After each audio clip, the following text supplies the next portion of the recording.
Hare Krishna, Radhe Radhe. Welcome back to your channel. आप सबका स्वागत है। जैसे कि आपको पता ही है, कल हमारी देवशायनी एकादशी है। कल हमारे देव सो जाएंगे। जगन्नाथ जी ठाकुर जी अपने शिव मंदिर में वापस जाएंगे और उसके बाद शयन कर जाएंगे। तो इसमें क्या होता है कि आपको पता है, चतुर्मास शुरू होने से सारे मांगलिक कार्य बंद हो जाती है। तो हमने क्या करना है, जब श्री हरि जी शयन कर रहे हैं तो हमें अपने पुण्य बढ़ाने हैं, ताकि हम ज़्यादा से ज़्यादा उनके सानिध्य को प्राप्त कर सके। इस ड्यूरेशन में काफ़ी सारे उत्सव भी आते हैं, उन सब का भी हम डिस्कस करेंगे कि कौन कौन सा कैसे कैसे करना है। पर सबसे प्रमुख तो सबसे पहले कल है देवशयनी एकादशी। तो उसमें आपने क्या करना है, अखंड दिया जरूर जलाना है। इसमें कि हमें ठाकुर जी की अनुकंपा प्राप्त होती है। दूसरा, आपको शंकर भगवान जी के साथ साथ विष्णु भगवान जी का पूजन करना है। इसके लिए आप अलग से चौकी लगा के भी पूजन कर सकते हैं, और या फिर जैसे आपका मंदिर है उसमें भी आप पूजन कर सकते हैं। तो मैं आपको दिखाती हूँ कि देखो, ये तो हमारे ठाकुर सरकार है ही है, इनका कल पूजन होएगा। रामलला सरकार है, इनका पूजन होगा। और उसके अलावा मैं आपको ले चलती हूँ शंकर भगवान जी के मंदिर में। तो उसमें आपको मैं दिखा दूँ, पहले ही मैंने थोड़ा सा कर रखा है कि हमारा शिव परिवार के साथ पूजन तो होगा ही होगा, साथ में विष्णु भगवान जी का भी पूजन होगा। वो शयन करने वाले नरसिंह भगवान भी हैं साथ में, लेकिन मेन जो है हमारे विष्णु शेषशाही, हमारे विष्णु भगवान जी और भगवान शंकर, इनका पूजन होगा। उनके अलावा हम लक्ष्मी गणेश जी का भी पूजन करेंगे। क्यों? क्योंकि कल हमने सभी का बहुत ही ज़्यादा प्रेम मोहब्बत से, वो तो जैसे हम करते हैं लेकिन ज़्यादा वाला पूजन करना है, क्योंकि कल ये देव शयन कर जाएंगे। तो इसके लिए आप जैसे आपने देखा ही है कि जगन्नाथ जी तो अपने रथ से आज बहुला रथ है, वापस आ जाएंगे। आपने देखा ही है, जैसे हम तो पूजा कर ही रहे हैं रूटीन वाली, जैसे सुबह से लेकर शाम तक करते हैं। पर तब जब चतुर्मास होगा तो हमको एक तस्वीर ले लेनी है जिसका हमने 4 महीने के लिए शयन करवा देना है, ठीक है? ताकि जो है अपनी जो हमारे ठाकुर जी की सेवा, क्योंकि ये फैमिली मेम्बर्स हैं, तो इनकी बरकरार रहे। और जो देव शयन करवाते हैं और दो देव उठने तक, वो जो तस्वीर आप लोगे उनको नहीं करा देनी है, शयन करवा देना है।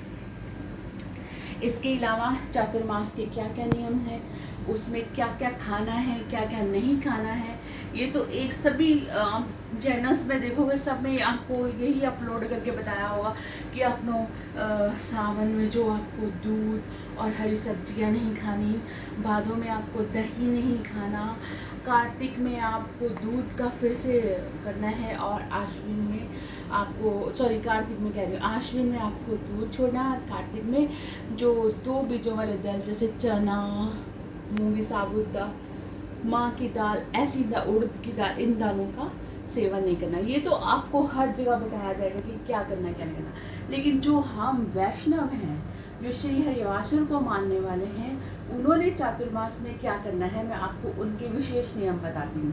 फर्स्ट, हमको गीता जी के 7वें अध्याय का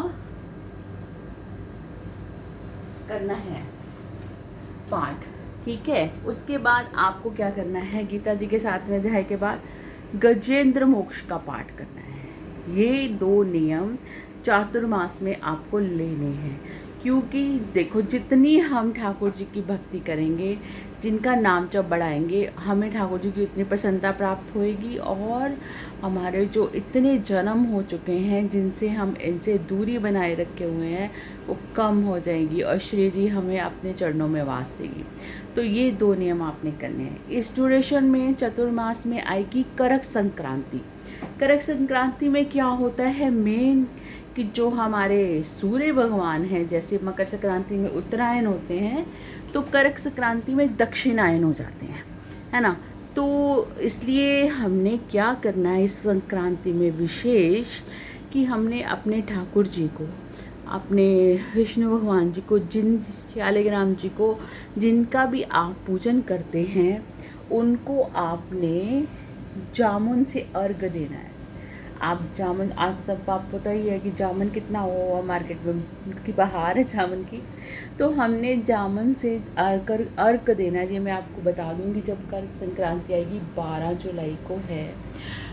उससे क्या होएगा कि आपने अर्घ देते हुए कहना है, दक्षिणायन में गया हुआ योगी वापस आता है। दक्षिणायन में उत्तम गति नहीं जैसे होती है, तो आपने ठाकुर जी से रिक्वेस्ट करनी है, विनय करनी है, हृदय से प्रार्थना करनी है कि अगर किसी कारणवश इस 6 मंथ्स में, जब तक कि उत्तरायण नहीं आता, मेरी मृत्यु हो जाती है, तो हे प्रभु मैं आपके पास ही आऊँ, मेरी अधोगति ना हो, मैं आपके चरणों में ही रहूं। जैसे कि एक भक्त की अभिलाषा होती है कि वो ठाकुर जी के ही चरणों में रहे। तो आपने ये प्रार्थना करनी है कर्क संक्रांति को। तो वो जब आएगी तो मैं आपको बता दूँगी, ठीक है। तो फिलहाल इतना ही है कि हमने जो चातुर्मास आरंभ हो गए उसमें क्या पूजन करना है, 7वें अध्याय का गीता जी का पाठ और साथ में गजेंद्र मोक्ष का पाठ। ये आपने टाइम निकाल के जरूर कीजिएगा और देखना इसका आपको कितना आनंद मिलता है।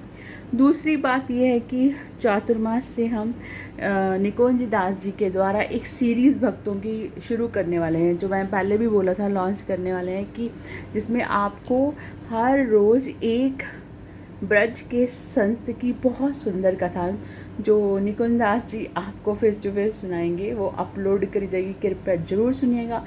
उससे भी भक्ति वर्धन होगी। कभी कभी क्या होता है कि जब हम नाम जप कर रहे होते हैं तो हमारा मन नाम जप करने में नहीं लगता है ना, इधर उधर भागता है, कभी कुछ कभी कुछ। तो इस ड्यूरेशन में आप क्या करोगे, जब साथ के साथ भक्त का चरित्र सुनोगे और नाम जप करोगे, जो भी आप हरे कृष्ण महामंत्र, राधा मंत्र, शिव नाम, दुर्गा जी का नाम, जो भी आपको इस चातुर्मास में लेना है, जो भी आपके इष्ट हैं, उनकी अगर नाम आप कथा सुनते सुनते लेंगे, एक तो आपका ध्यान उसमें बंध जाएगा अच्छे से, कंसंट्रेशन बन जाएगी, इधर उधर मन नहीं भटकेगा। दूसरा, चातुर्मास में भक्तों का चरित्र सुनने से मन को बहुत शक्ति मिलती है, जिससे कि आप ज़्यादा भक्ति कर पाते हो, है ना, पुण्य की वृद्धि होती है। तो ये थोड़ा सा है नियम जो मैंने आपको बताया कि चातुर्मास में आपको क्या क्या क्या करना है और कैसे कैसे करना है। जो हम एक समय का भोजन कर सकते हैं, ये तो पॉसिबल ही नहीं है, मैं तो किसी को सजेस्ट ही नहीं कर पाती। कोई बहुत महान है और इसको फॉलो कर सकता है तो ज़रूर कीजिएगा। भूमि पे शयन करना, एक समय का भोजन लेना, हविष्यान का भोजन लेना, तो ये तो बहुत ज़्यादा जो हैं संसार से विरक्त हो गए, वैरागी हो गए हैं, उनके लिए हो सकता है वो कोई कर भी ले। लेकिन हम लोग गृहस्थी संसारी हैं, तो हम तो बस अपने ठाकुर जी को रिझा ही सकते हैं। जैसा मैं अपने आप को समझती हूँ, समझ सभी भी ऐसे ही हैं, मेरे से पॉसिबल नहीं है, तो मैं आपसे क्या कहूँगी, आप ज़रूर कीजिएगा। तो पर ये ज़रूर है कि नाम जप नियम के अनुसार वो एक गजेंद्र मोक्ष का पाठ, श्रीमद् भागवत महापुराण से, और गीता जी के 7वें अध्याय का पाठ, ये आपको करना ही करना है। तो जो हमारी कर्क राशि का पुण्य काल सुबह 5:40 से शाम के 5:40 तक होगा, उसमें एक एक नाम 1 लाख नाम के बराबर होगा, वो भी सेल लगेगी, उसका भी फ़ायदा उठाइएगा। तो हमने इस चातुर्मास को खूब भक्तिपूर्ण व्यतीत करना है। इसके अलावा मैं आपको और भी बताती जाऊंगी साथ साथ में वीडियो। आज थोड़ी वीडियो लंबी हो गई, फिर आप देखोगे नहीं, तो इसलिए आगे की बात बाद में बताऊंगी। प्लीज़ लाइक, शेयर और सब्सक्राइब कीजिएगा। आपका एक शेयर किसी और को भी भक्ति में लगा सकता है और आपको उसकी भक्ति का दशांश प्राप्त होगा, और लाइक करने से मेरा मनोबल बढ़ेगा, तो ज़रूर कीजिएगा। और हर एक बात बता रही हूँ कि शास्त्र विरोक्त विधि के साथ ही, शास्त्रोक्त विधि के साथ ही होगी। कोई भी बात मैं अपने मन से नहीं बताती हूँ, सब जो भी है एक एक मेरे गुरुजी द्वारा बताई गई बात और शास्त्रों में लिखी हुई बात प्रमाणित बताती हूँ, चाहे आप कुछ भी देख लीजिएगा। तो प्लीज़ शेयर कीजिएगा, लाइक कीजिएगा। राधे राधे।